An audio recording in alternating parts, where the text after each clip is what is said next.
ஐயா வணக்கம். ஐயா வணக்கம். ஐயா உங்களை பற்றி அறிமுகம் பண்ணிக்கோங்க. ஐயா என்னுடைய பேர் தனகேமணி. இது வந்து கீழ்கிருஷ்ணாம ஊராட்சி. நான் அந்த ஊராட்சி முன்னாள் தலைவர். ஓ நல்லது, மகிழ்ச்சி. இப்போ முன்னாள் தலைவர், இப்போ இந்நாள் விவசாயி. இந்நாள் விவசாயி. அதுவும் இயற்கை விவசாயம் பண்ணிட்டு இருக்கீங்க. இயற்கை விவசாயம் பண்ணுறேன். அதில் ரொம்ப சந்தோஷம். இயற்கை விவசாயத்தை பற்றி கொஞ்சம், ஏன்னா இன்றைக்கி நிறைய பேர் இயற்கை விவசாயம்னா என்ன அப்படிங்கிறது தெரியாமல் இருக்காங்க. அதை பற்றி கொஞ்சம் சொல்லுங்கள் முதல்ல. சார், இயற்கை விவசாயத்தில் இது வந்து சணப்பு அரிக்கிற முதல்ல ஏர் ஓட்டிட்டு நல்லா கரும்பு சணப்பு அரிச்சிடுறோம். சணப்பு வந்து பூ வர ஸ்டேஜில் அத்தை மடக்கி விழுது. நெல் நாற்று நடுறோம். கெமிக்கல் உரம் எதுவும் போடுறதில்ல. நல்லது. ஆர்கானிக் உரம் தான். ட்ரைகோடு பூச்சி மருந்து போல் ட்ரைகோடு உரமாவிடி, சூடோமோனாஸ், அசோஸ் பைரலம், பாஸ்போ பாக்டீரியா இதுதான் போடுறோம் நிலத்தில் நாங்கள். சரி சரி. இயற்கை உரம்னா என்னென்ன உரங்கள் நீங்களே தயாரிக்கீங்களா? அப்படி இல்லைங்க, நாங்கள் ஏன் தயாரிக்கல, எல்லாம் விவசாய டிபார்ட்மெண்ட்டில் வாங்குறதான். ஓ. சூடோமோனாஸ் அங்கேயே கொடுக்குறாங்க. சரி சரி. ட்ரைகோடர்மா கொடுக்குறாங்க. அதாவது உயிரி உரங்கள்னு சொல்லுவாங்க. ஆமாம், உயிரி உரங்கள். இயற்கை விவசாயங்கிறது அது சில பேர் இந்த பஞ்சகவியா அந்த மாதிரிலாம் பண்ணுறாங்க. சார், பஞ்சகவி நாங்கள் இன்னும் பண்ணலை. அதான் உயிரி உரங்கள் அந்த மாதிரி. அதான் உயிரி உரங்கள். சரி சரி, நல்லது. எத்தனை வருஷமாக பண்ணிட்டு இருக்கீங்க? சார், நான் வந்து 10 வருஷமாக இயற்கை விவசாயம் பண்ணுறேன். அதுக்கு முன்ன வந்து கெமிக்கல் விவசாயம் தான் பண்ணியிருந்தோம். இப்போ இந்த நெல்லுக்கரு பாருங்கள், இது இயற்கை இதில் பண்ணுது. ஒரு 50% கதிர் தான் வந்து நமக்கு வரும். 50% அடிபட்டுரும். இதை பாருங்கள், இதெல்லாம் வந்து பால் ஏறாது. சரி சரி. இதே கெமிக்கல் பண்ணி தான் மொத்தமே பால் ஏறி இருக்கும், மொத்தமே நல்லா இருக்கும். இதில் வந்து ஒரு 50% தான் வரும். ஆனால் இது வந்து விளைவிக்கும். விளைவிக்கணும் மட்டும் இல்லை, சத்து நிறைஞ்சது விளைவிக்கும். ஆமாம், அதுதான் முக்கியம். இல்லை சார், இப்போ லாப நஷ்டம் கேட்டீங்க இல்லைங்களா, அதுக்காக சொல்கிறேன். இது வந்து கொஞ்சம் விலை அதிகமாக விற்கும், அதனால் எங்களுக்கு நஷ்டம் வராது. சரி. அதை இப்போது என்னென்ன பயிரெலாம் நீங்கள் பண்ணியிருக்கீங்க? சார், இப்போது இந்த சீசனில் நெல், அடுத்து வந்து இப்போது எள்ளு பயிர் வைப்போம். பாதி வந்து உளுந்து பயிர் வைப்போம். இந்த மாதிரி. ஆமாம், எள்ளு உளுந்து இது 3 தான். அதுக்கு முன்னே கரும்பு பயிர் வச்சுருந்தோம். இந்த கிருஷ்ணலாம் இருக்குது பாருங்கள், அது கரும்பு பயிர். நீங்கள் நாங்களே வந்து வெள்ளம் காய்ச்சிருந்தோம். இங்கே கூலி ஆள் பிரச்சனைனால வந்து ஆள் வரல, விட்டுட்டோம். ஒரு 5 வருஷமாக கரும்பு எடுத்துட்டோம். எல்லாமே வேலை ஆட்கள் பிரச்சனை கரும்பு எடுத்துட்டோம். மாற்றிட்டு இருக்கேன். ஆமாம் ஆமாம், கரும்பு. இப்போ உங்களுக்கு விவசாயம் போது இதுக்கும் கூட நிறைய இந்த உழவு மாடெல்லாம் இல்லை, இப்போ எல்லாமே டிராக்டர் வச்சு தான் அந்த மாதிரி தான் பண்ணுறோம். ஆமாம், எல்லாம் டிராக்டர் தான் சார். டிராக்டர் தான். சரி. விவசாயம் போது இப்போ நீங்கள் விவசாயத்தில் உங்களோட வேலை என்ன? இப்போ ஏதாவது சில பேர் ஆட்களை வச்சு பண்ணுவாங்க, நீங்கள் விவசாயம்னா நீங்கள் அதில் உங்களோட. சார், எங்கள் விவசாய குழு வந்து டிராக்டர் இருக்குது. அந்த டிராக்டர் நானே தான் ஓட்டிக்கிறேன் நிலத்தில். பரவாயில்ல. உங்களுக்கு என்ன வயசு ஐயா? 65 ஆகுது சார். மகிழ்ச்சி. சரி, நானே தான் ஓட்டிக்கிறேன். அதிலே வந்து அட்டாச்மெண்ட்லாம் தனியாக இருக்குது. விறப்பு ஏற்றுறதுக்கு, விறப்பு கட்டுறதுக்கு, அது மாதிரிலாம் இருக்குது. அதெல்லாம் வாங்கி வச்சுன்னுக்குறோம். அதை போட்டு நாங்களே பண்ணிக்கிறோம். நாற்று நடவைக்கு மட்டும் ஆள் வைக்கிறோம். இல்லை, அதுக்கும் கூட சில மிஷின் இருக்குது. இது இன்னும் நாங்கள் அந்த டெக்னிக்கலுக்கு போகல. இந்த நம்ம பக்கத்தில் மிஷின் இல்லை, அது வந்து ஆரணி அங்கே தொலைவாக இருக்குதுன்றாங்க. அதனால் மிஷினுக்கு நாங்கள் போகல. இன்னும் மிஷின் வச்சு யாரும் எங்கள் பக்கம் நடல. ஆனால் வந்துடும் சீக்கிரத்தில், அது நான் ஏற்பாடு பண்ணுவோம். அதான் ஆள் பற்றாக்குறைனால கொஞ்சம் மாற்றி பண்ணிக்கிட்டு இருக்கீங்க. இப்போ நீங்களே இப்போ தான் இது வந்து ஒரு 20 ஏக்கர் சில இடத்துல இருக்குது மொத்தம். ஒரு 3-4 விவசாயிங்க. நான் 10 நாள் மென்னோடு, நீ 10 நாள் பின்னாடி விடு. அது நாங்களுக்குள்ளே பேசிக்கின்னு ஆளுங்க ஒரு 15 பேர் தான் இருக்காங்க ஆளுங்க, அந்த நாற்று நடுற ஆளுங்க. சரி சரி. இப்போ அவங்கள மாற்றி நீங்கள் ஒரு வாரம் நீங்கள் நட்டிங்கன்னா அடுத்த வாரம் நான் நட்டுக்குவேன், அடுத்த வாரம் அவங்க நட்டுக்குவோம். அது மாதிரி நாங்கள் நாற்று விடுறதே வந்து ஒரு 10 நாள் முன்ன பின்ன விடுவோம் எல்லோரும் எங்களுக்குள்ளே பேசிக்கின்னு. ஆமாம், ஆள் பிரச்சனைக்காக. சரி. இப்போ நீங்கள் இயற்கை விவசாயம் சொன்னீங்க, அந்த பாரம்பரிய நெல் ரகங்கள் எதுவும் நீங்கள் பயிர்? சார், கருப்பு கனி பண்ணுறோம். அது வந்து இப்போ போன வாரம் அறுவடை ஆகிப்போச்சு. சரி. கருப்பு கனி. மாப்பிள சம்பா பண்ணுறோம். ஆனால் இந்த வருஷம் பண்ணல. இது வந்து கொஞ்சம் அதிகமாக பண்ணியிருக்கேன். இது சரி சரி. கருப்பு கனி மாப்பிள சம்பா நாங்கள் பண்ணுறது தான், வருஷம் ஃபுல்லாக பண்ணின்னு தான் இருக்கோம். ஒரு பாகம் பண்ணுவோம். அது வந்து ஆவணி பொட்டாசியில் நாற்று விட்டு நடுறது. அது இப்போ தை மாதம் அறுவடை ஆகிடும். அது நான் இப்போ வந்து ஒரு ஏக்கரா கருப்பு கனி பண்ணியிருந்தேன், அது அறுவடை ஆகிப்போச்சு. எத்தனை வருஷம் பண்ணுறீங்க இந்த பொதுவாக? அதை நீங்கள் சார், இந்த அதுக்கப்புறம் இயற்கை விவசாயம் சொன்னீங்க, இதை பற்றி விழிப்புணர்வு ஒரு 3-4 வருஷமாக தான் வரும். கருப்பு கனி இந்த நெல் பற்றி எங்களுக்கெல்லாம் ஒரு 4-5 வருஷமாக தான் தெரியும். நான் ஒரு 3 வருஷம் பண்ணுறேன். அது அடுத்தடுத்து எப்படி தெரிஞ்சுக்கிட்டீங்க? சார், இந்த விவசாய மீட்டிங் போகிறேன் இல்லைங்களா, அங்கே வருது, நெல்லுங்க வருது, அதை பார்க்குறோம். சரி. உங்கள் இப்போ ஏதாவது அமைப்புகள் எதுலையும் இருக்கீங்களா நீங்கள்? சார், விவசாய உற்பத்தியாளர் குழு இருக்குது சார். நான் அதனுடைய சேர்மன். நானுங்க கீழ்கிருஷ்ணா, அப்புறம் உழவர் உற்பத்தியாளர் குழு. இது அகரமாறு குழு வந்து நான் டைரக்டராக இருக்கேன். எங்கள் 100 பேர் வந்து ஷேர் ஹோல்டர் இருக்காங்க எங்கள் குழுவில் இருக்கிறவங்க. இந்த குழுவில் பொதுவாக அவங்களோட வேலைகள் இப்போ நீங்கள் இயக்குனராக இருக்கீங்கன்னு சொல்லுங்களா? ஆமாம் சார். உங்களோட அதில் வேலை என்ன, பணி என்ன? என்னுடைய வேலை என்ன, விவசாயத்தில் என்னென்ன பொது வருதோ என்னென்ன வருதோ மொத்தம் எடுத்துன்னு வந்து நான் இவங்களுக்கு வந்து சொல்ல வேண்டியது. சொல்லி அவங்கள வந்து அதே மாதிரி இப்போல்லாம் வந்து இப்போ எஸ்ஆர்ஐ வருஷ நடவு எல்லாமே வருஷம் நட்டுருக்காங்க. சரி சரி இது வந்து முதல்ல கொஞ்சம் ஆல்டிமான நட முடியல, அந்த பக்கம் நட்டலாம் வருஷம் நடவு தான். சரி சரி எல்லாமே வருஷம் நட்டுருக்காங்க. அந்த வருஷம் நடும்போது கவர்மெண்ட் சப்சிடி கொடுக்குறாங்க. ஓ ஒரு ஹெக்டருக்கு வந்து 6000 ரூபா கொடுக்குறாங்க. அது வந்து நான் கிட்ட வாங்கி கொடுப்பேன். அந்த உரம்லாம் அந்த ட்ரைகோடர்மா சோடமோனஸ் அதெல்லாம் வந்து ஆஃபீஸில் இருக்கும். அவங்க விவசாயிகள் அவங்க நிலத்தை பார்த்துட்டு இது வாங்கி போடுங்கன்னு சொல்லி அவங்களுக்கு சொல்லுவேன். அது இந்தந்த கூடுமான எல்லா விவசாயம் வந்து இயற்கை விவசாயத்துக்கு எடுத்துன்னு போகிறேன். விவசாயத்துக்கு விட்டு போகிறீங்க. அதே நேரத்தில் என்னென்ன உரங்கள் போட்டால் நல்லது, எந்த ஆமாம். பயிர் பண்ணால் நல்லது, அதை நான் எல்லாரும் சொல்கிறேன். இதெல்லாம் கேட்டு சொல்கிறீங்க. சொல்கிறேன். நம்ம விரிஞ்சிபுரத்தில் வந்து விவசாய ஆராய்ச்சி நிலையம் இருக்குது. அந்த ஆராய்ச்சி நிலையில் போயிட்டு நம்ம எனக்கு என்ன டவுட்னா அங்கே போய் கேட்டு கேவிகே விரிஞ்சிபுரத்தில் கேவிகே இருக்குது, அதில் போயிட்டு கேட்டுட்டு அதை எடுத்துன்னு வந்து எல்லா விவசாயிகளுக்கும் எந்த பயிர் பண்ணலாம், இன்னும் மருந்து அடிக்கலாம் அப்படின்னு அவங்களுக்கு நம்ம சொல்கிறது நான் தான் சொல்கிறேன். என்னை கேட்டு தான் எல்லாமே பயிர் வைக்கிறாங்க. அந்த நெல் பயிர் வரைக்கும் பகுதியில். ஆமாம். எவ்வளோ பேர் பண்ணுவாங்க அந்த மாதிரி? இந்த பக்கம் ஒரு 25 பேருக்கு இருக்காங்க. ஒரு 100 ஏக்கரா இருக்கும். சரி சரி. அந்த 100 ஏக்கராவுக்கு வந்து பயிர் வைக்கிறவங்க வந்து நெல் பயிருக்கு வந்து என்னுடைய ஆலோசனை பிறகு தான் பயிர் வைக்கிறாங்க. முக்கியமாக நெல் பயிர் பண்ணுறவங்களாம் உங்களோட கேட்டு பண்ணுறாங்க. ஏற்கனவே நீங்கள் ஊராட்சி தலைவராக இருந்தீங்க. ஆமாம். அப்படிங்கும்போது கூட கொஞ்சம் உங்களுக்கு அதிகாரிகளை பார்க்கறதுக்கு. ஆமாம். அது ஒரு இதில் கொஞ்சம் சாதாரணமாக சந்திக்கிறதுக்கு உங்களுக்கு வாய்ப்பு இருக்கும். ஆமாம் சார். அவங்ககிட்ட கேட்டு சொல்லுவீங்க. இதுக்கான பயிற்சிகள் வேறு எதுவும் எடுத்துருக்கீங்களா நீங்கள்? பயிற்சிகள் எதுவும் போனதில்லை. நம்ம நிறைய ட்ரைனிங்கு போகிறோம். பிரத்யேகமான இயற்கை விவசாய பயிற்சிக்கு நான் எதுவும் போனதில்லை. அந்த மாதிரி அது வரைக்கும் போனதில்லை. இப்போ அவங்க சொல்லக்கூடிய ஆலோசனை கேட்டு அப்படி பண்ணி சொல்லக்கூடிய ஆலோசனை கேட்டு பண்ணிடுறோம். இப்போ எதிர்காலத்தில் என்ன மாதிரி இப்போ சொல்கிறீங்க, இந்த பயிர்கள் விவசாயம் பண்ணுறீங்களா? ஆமாம் சார். இதை மதிப்பு கூட்டுறதா அந்த மாதிரி எதுவும் பண்ணுறீங்களா? இப்போ இந்த வருஷம் தான் மதிப்பீடு பண்ணியிருக்கோம். இப்போது பண்ணுறீங்க கருப்பு கவனி அறுத்தா அது நெல் வந்து கொடுத்துருக்கோம். அரிசியாகி கொடுக்க போகிறோம். நெல் கொண்டு போய் அங்கே நம்ம இதிலே போட்டிருக்கேன் அரைக்கிறதுக்கு. ஆர்என்ஆர் அரிசி. ஆர்என்ஆர் வந்து RNR 15043. அது வந்து சுகர் ஃப்ரீ ரைஸ். அது கொஞ்சம் சொல்லுங்கள். ஏன்னா சுகர் ஃப்ரீ போய் நிறைய பேர் இன்றைக்கி சக்கரை நோய். ஆமாம் சார். சாப்பிட்டாலே சக்கரை நோய் வருது சார். இப்போது அரிசினுமே அது அரிசியே சாப்பிடக்கூடாதுன்னு சொல்கிறாங்க சுகர் இருக்கிறவங்க. ஆனால் இது சாப்பிட்டா சுகர் இருக்கிற சுகர் மேலே ஏறாது. அப்படியா? உடம்புல எவ்வளோ சுகர் இருக்கோ அவ்வளோதான் இருக்கும். இந்த வந்து கிளைசெமிக்னு சொல்கிறாங்க. அந்த கிளைசெமிக் வந்து எல்லாத்தையும் விட கம்மி இதில் இருக்குது. அரிசிலாம் 80% இருக்கான். இதில் வந்து 45-50% தான் இருக்கும் அந்த கிளைசெமிக்ன்றது. அந்த தகவல் புதுசாக இருக்குது. இப்போ ஆமாம் சார். பாரம்பரிய அரிசிகள் சொல்லுவாங்க, கருப்பு கவுனி இந்த மாதிரி. ஆமாம் சார். அரிசிகள்லாம் சொல்லுவாங்க.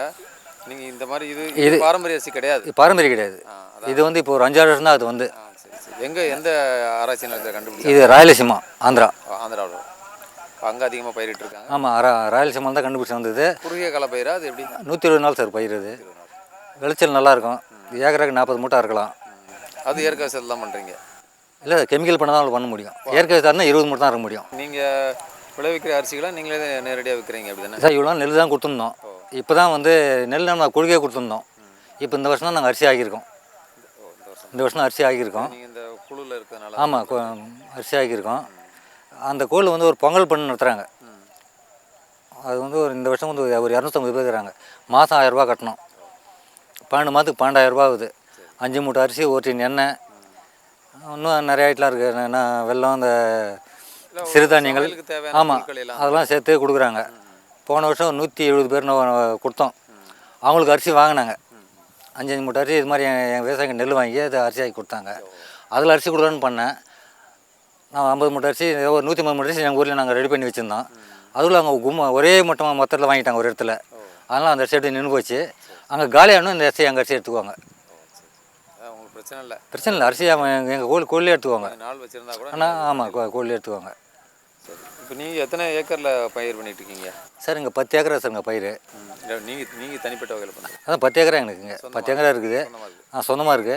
அதில் வந்து ஒரு 2 ஏக்கரா வந்து எனக்கு கூட வேலை செய்யறதுக்கு ஆளுங்க இன்னும் 2 பேர் விட்டு வச்சுக்கிறேன். மிச்சம் 8 ஏக்கரை நான் தான் பண்ணுறேன். மாற்றி பண்ணுறேன். இப்போ இந்த பக்கம் நெல் பண்ணோம்னா அந்த வருஷம் வேறு பயிர் பண்ணுவேன். உளுந்து எள்ளு வரிப்பேன். அது வந்து நெல் பண்ணும்போது இது வந்து உளுந்து எள்ளு வரிப்பேன். பக்கத்தில் தான் மாறி. ஆமாம், மாற்றி பண்ணுவேன். இல்லை, இப்போ உங்களுக்கு மழை காலத்தில் அந்த பயிர் பண்ணீங்கன்னா ஒன்று சார். மழை காலத்தில் வந்து அது பாருங்கள், அது கரும்பாக இருக்கு பாருங்கள். ஒன்றுமே பண்ணல பாருங்கள். எதுவும் பயிரே பண்ண மாட்டேன். பண்ணாமல் விட்டுருவேன். ஆமாம், பண்ணாமல் விட்டுருவேன். எல்லாம் தனித்தனி இருக்குது எல்லாமே அது. இப்போ வெயில் வந்தோடனே இப்போ பண்ணி இப்போ காஞ்சோன்னே இப்போ அடுத்து அதில் பயிர் பண்ணுவோம். அப்போ இந்த நெல் அறுத்ததுக்கப்புறம் இங்கேயும் ஆமாம், இங்கே வந்து எள்ளு போடுவோம். நெல் போட்டுருவீங்க. இப்போ பொதுவாக இந்த மாதிரி எள்ளு கடல்லாம் பண்ணும்போது அதில் உள்ள அந்த நைட்ரஜன் சத்துக்கள் கூட நிறைய கிடைக்குன்னு சொல்லுவாங்களா? ஆமாம் சார், உளுந்து பண்ணோம்னா நிறைய நைட்ரஜன் கிடைக்கும் சார். அடுத்த பயிருக்கு நல்லா இருக்கும். எள்ளு பண்ணும்போது நிறைய பூமியில் சக்தி எடுத்துன்னு சொல்கிறாங்க. நாங்கள் வந்து உடனே சணப்பு அரிக்கிறோம். சணப்பு அரிச்சு இந்த அளவுக்கு வந்துடும், உள்ள ஆள் பணம் தெரியாத அளவுக்கு சணப்பு வளர்ந்துடும். அப்படியே மடக்கி ஓட்டும்போது அந்த சக்தியை வந்து ஈடு கட்டிடுது அது. அதாவது சொன்ன மாதிரி இயற்கை விவசாயத்துக்கு அது ஒரு ஆமாம். முதல்ல அதாவது பசுந்தாள் உரம்னு சொல்கிறாங்களா அந்த மாதிரி. சார் என்கிட்ட ஒரு 6 மாடு இருக்குது. வருஷத்துக்கு வந்து ஒரு 10 லோடு சாணி எரு வரும். அதை கொண்டாந்து தள்ளுவேன். அதுனா ஒரு 2 ஏக்கராக்கு வரும். அது ஏக்கராக்கு 5 லோடுன்னு சொல்லிட்டு மாற்றி இந்த வருஷத்துக்கு பண்ணுவோம், அந்த வருஷம் அதுக்கு அப்படியே மாற்றி பண்ணுறது தான். அந்த எருவை கொட்டுறது சணப்பு தான் மெயின். சணப்பு வரிச்சு அப்படியே ஓட்டி நட வேண்டியது. மேல் உரமாக அந்த மாதிரி வேறு ஏதாவது நீங்கள் பண்ணுறீங்க? ஸோ நீங்கள் அந்த ட்ரைகோடர்மி அதில் சார் மேல் உரமாக பார்த்தீங்கன்னாக்கா ராக் பாஸ்பேட்னு ஒன்று இருக்குது.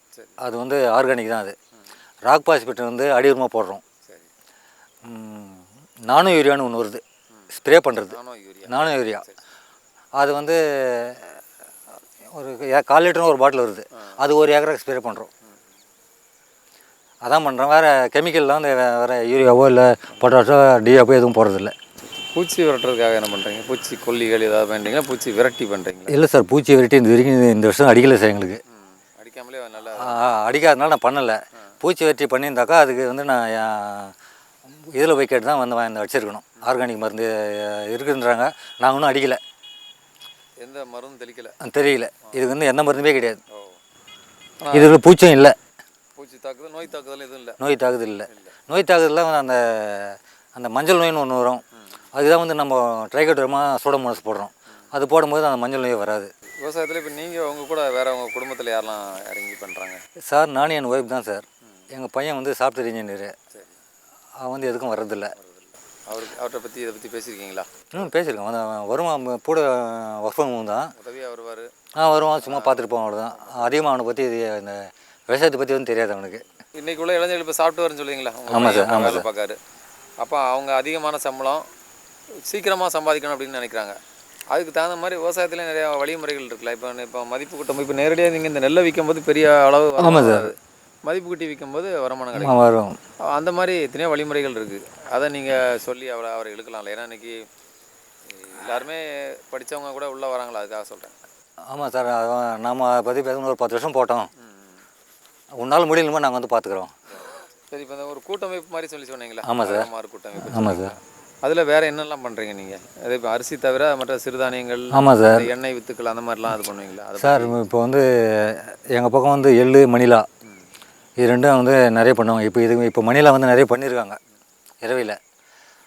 அந்த மணிலா மொத்தம் நாங்கள் தான் வாங்குவோம். வாங்கி ஆமாம் வாங்கி கொண்டு போய் நாங்கள் கோவிலில் கொடுத்துருவோம். அவங்க அதை வந்து உடச்சி மணிலாக்கி அவங்க எண்ணெய் ஆக்கிக்குவாங்க. இப்போ எங்கள் வீட்லேயே பருப்பி யூனிட் இருக்குது. இங்கே வீட்டில் இருக்குது. அதுவும் நான் பண்ணுறோம். அது வந்து இப்போ நம்ம குழுக்கு மட்டும் பண்ணுறேன். இன்னும் வந்து கண்டினியூவாக பண்ணல, வெளி செலுத்துக்கு இல்லை. நம்ம அகரமாக கூட எவ்வளோ தேவையோ அது மட்டும் வாரத்துக்கு 1 நாள் பண்ணி கொடுக்குறோம். 1 நாள் பண்ணுறது சரியாக போகுது அவங்களுக்கு. வாரத்துக்கு ஒரு 10,000 ரூபாய்க்கு அது மாதிரி செய்து கொடுத்துன்னுக்குறோம். எனக்கு இன்னும் டைம் கிடைக்கல வெளியில் பார்க்குறதுக்கு. வேறு வெளி மார்க்கெட்டிங்க்கு இன்னும் டைம் கிடைக்கல. நம்ம குழுக்கு மட்டும் ஒரு 10,000 ரூபாய்க்கு வாரத்துக்கு பண்ணி கொடுக்குறோம். அதுக்கு உண்டான கலகாய் எள்ளுலாம் வந்து நான் இங்கேயே லோக்கல்லே வாங்கிக்கிறோம். சில பேர் சொல்லுவாங்களே, ஒரு இந்த பகுதியில் விளையக்கூடிய மணிலா நிலக்கடலாம் நல்லா இருக்குது அப்படின்னு சொல்லுவாங்கள்ல, சில ஏரியாவில் அப்படி சொல்கிறாங்களா? இருக்குது சார். எண்ணெய் சத்து வந்து ஒரு ஏரியாவில் நல்லா இருக்குது, ஒரு எண்ணெய் கம்மியாக இருக்குது. இருந்தாலும் வந்து நமக்கு பார்த்தோன்னே தெரியும்ப்பா அந்த இது வந்து எண்ணெய் சத்து வரும் வராதுன்னு சொல்லிட்டு அந்த இது பார்த்தோன்னே. இது பருவிகள்லாம் எண்ணெய் சத்து அதிகமாக இருந்தாக்கா நல்லா இருக்காது. எண்ணெய் சத்து கம்மியாக இருக்கணும். அதுக்கு மிட்டாய்க்காக ஆமாம் கம்மியாக இருக்கணும். எண்ணெய் எடுக்கிறது எண்ணெய் சத்து நிறைய இருக்கிற மாதிரி இருக்கணும். இது அந்தந்த ஏரியாவில் பார்த்து வாங்குவோம். அது வந்து அவ்வளோ கட்டெல்லாம் வாங்க முடியாது, கிடைக்கிறதான் வாங்க முடியும் டிமாண்ட் நாளத்தில்.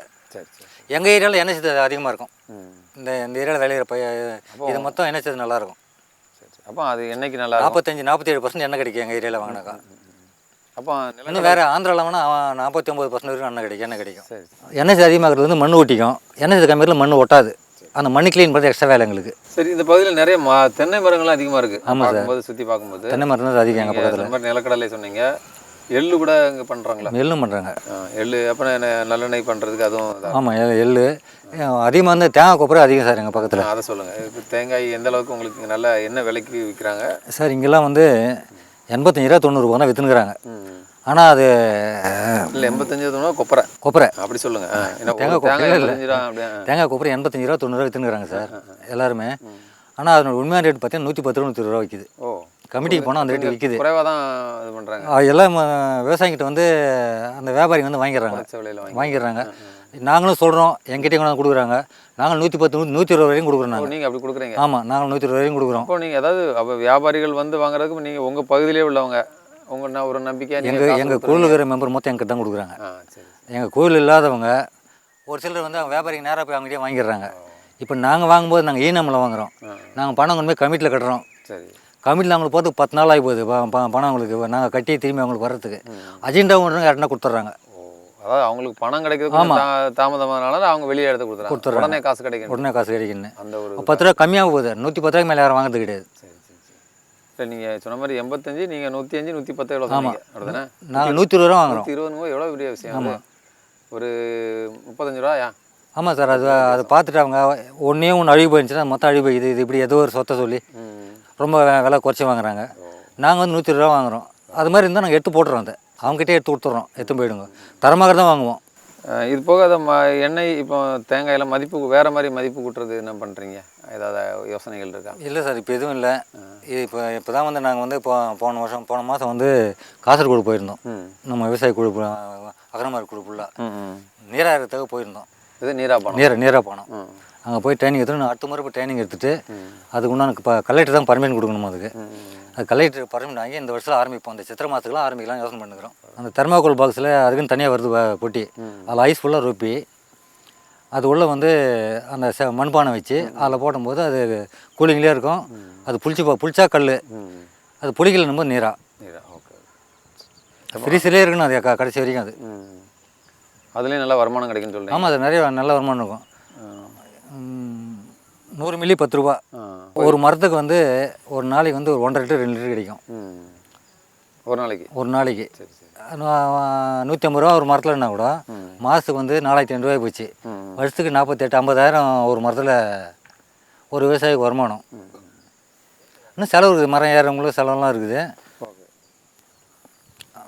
நேராக இருக்குன்னா நல்ல வருமானம் விவசாயிக்கு. இப்போல்லாம் வந்து ஒரு மரம் வந்து 400 500 வாங்குறாங்க. தேங்காய் வெட்டுறவங்க இஜாரா எடுக்கிறவங்க லீஸுக்கு எடுக்கிறவங்க 400 500 போகுது எங்கள் போக ஒரு மரம்.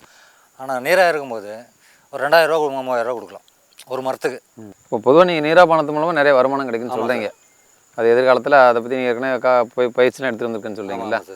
அது நிச்சயமாக அது ஒரு நல்ல வருவாய் கிடைக்கணும் ஒரு நம்பிக்கை இருக்குது. இந்த பகுதியில் நீங்கள் சொன்ன மாதிரி நிறைய தென்னை மரங்கள் இருக்கனால அதில் நல்ல வருவாய் கிடைக்கும்.